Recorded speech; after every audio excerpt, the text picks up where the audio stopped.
जब बात आती है इंटेलिजेंस यानी बुद्धिमत्ता की तो दिमाग पे एक चीज आता है, I don't know. वो है IQ.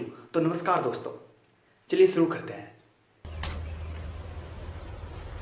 Wait a minute. I promise इस वीडियो में आपको कुछ ना कुछ सीखने को मिलेगा, तो इस चैनल को सब्सक्राइब कीजिएगा, वीडियो को लाइक कीजिएगा और शेयर कीजिएगा। अच्छा नहीं लगा तो डिसलाइक कीजिएगा। वीडियो में हम देखेंगे पहला, आईक्यू होता क्या है, दूसरा, आईक्यू चेक किया कैसे जाता है, तीसरा, आईक्यू कम है तो क्या हम जिंदगी में अनसक्सेसफुल रह जाएंगे, और चौथा, आईक्यू हम बढ़ाएं कैसे। आईक्यू यानी इंटेलिजेंट कोशेंट, जिसे हिंदी में बुद्धिमान भागफल कहा जाता है। आईक्यू चेक करने का फॉर्मूला होता है intelligence age divided by actual age into 100। तो आइए देखते हैं टेस्ट किन पैरामीटर्स में आपको जज करता है। पहला है लैंग्वेज यानी भाषा, दूसरा रीजनिंग एबिलिटीज़ यानी तर्क क्षमता, तीसरा प्रोसेसिंग स्पीड यानी संसाधन गति, चौथा विजुअल स्पैटियल प्रोसेसिंग यानी दृश्य स्थानिक प्रसंस्करण, पांचवा मेमोरी यानी स्मृति, और छठा मैथ्स यानी गणित।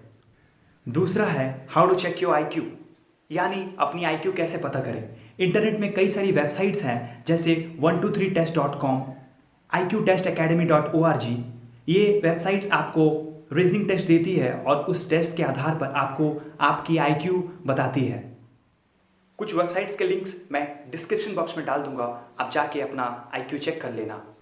अब आपको अपनी आईक्यू स्कोर मिल गई होगी, तो आप सोच रहे होंगे क्या कम आईक्यू होने से हम लाइफ में अनसक्सेसफुल रह जाएंगे।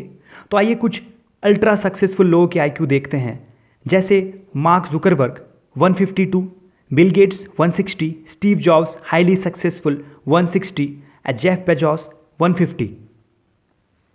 वेल, ये तो रहा सारी हाई आईक्यू वाली पर्सनालिटीज़ की। अब देखते हैं कुछ लो आईक्यू पर्सनालिटीज़ जो अपने लाइफ में बहुत ज़्यादा सक्सेसफुल रहे हैं, जैसे मोहम्मद अली बॉक्सर 100 से लेके 110, अब्राहम लिंकोलिन जिनकी आईक्यू 120 से कम थी, DNA discoverer doctor Watson Crick, इनकी आईक्यू भी 120 से कम थी।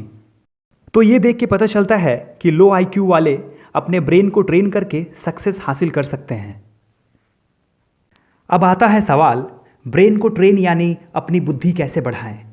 तो कुछ चीज़ें हैं जो आप कर सकते हैं, जैसे बेहतर नींद लेना, मेडिटेशन करना, कॉफ़ी ग्रीन टी हल्का मात्रा में सेवन करना, विटामिन के का सेवन करना, रीडिंग करना, और सबसे महत्वपूर्ण है एक्सरसाइज करना। तो आइए सदगुरु जी से जानते हैं कौन सी एक्सरसाइज आपकी बुद्धिमत्ता बढ़ा सकती है। अगर आप कुछ भी सफलतापूर्वक करना चाहते हैं तो आप में स्पष्टता होनी चाहिए, है ना? अगर स्पष्टता लानी है तो सबसे महत्वपूर्ण चीज है आपकी रीढ़ को एक निश्चित अवस्था में होना चाहिए, क्योंकि आपका बोध बड़े पैमाने पर वहीं से तय होता है। देखिए, रीढ़ केवल एक भौतिक पदार्थ नहीं है, इसके द्वारा सूचनाएं भेजी जाती हैं। यह एक गहरा संचार नेटवर्क है। अगर आप इसे खो देते हैं या अगर ये असंवेदनशील हो जाती है तो आप नहीं जानते आप क्या खो रहे हैं।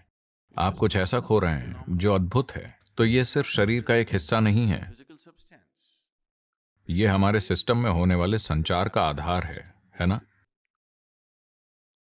मेरुदंड यानी रीढ़ अकेली वस्तु नहीं है, ये कई चीजों का जटिल मेल है। हर रोज इसे तानना जरूरी है।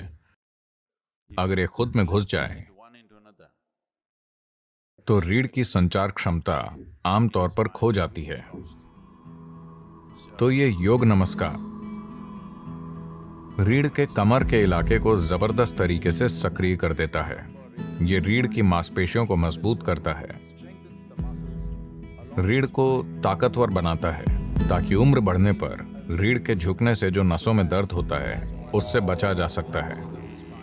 और अगर पहले से ही नुकसान हो चुका है तो आपकी रीढ़ को फिर से नया करने का सबसे अच्छा तरीका योग नमस्कार होगा। इसके फायदे पूरे शरीर में होते हैं। योग नमस्कार अपने आप में एक बहुत ही सरल और संपूर्ण प्रक्रिया है। ऊर्जा का एक प्राकृतिक चढ़ाव होगा। आपको बस अपने पांवों को एक साथ रखकर और उकड़ू बैठना होगा। तो उकड़ू बैठना सबसे अच्छा है। अगर आप अपने पंजों को एक साथ रखकर बैठ सकते हैं।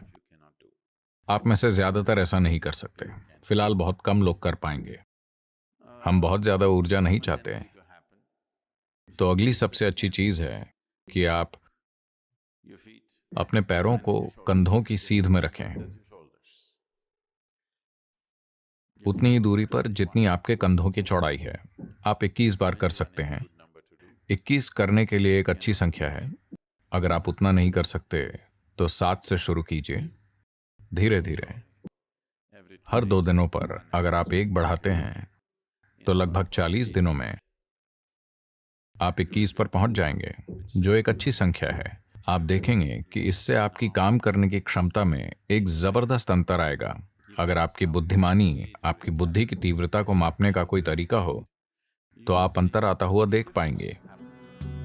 सिर्फ इसलिए कि आप रीढ़ को आराम देने और उसे सक्रिय करने के लिए कुछ आसान सी चीजें कर रहे हैं।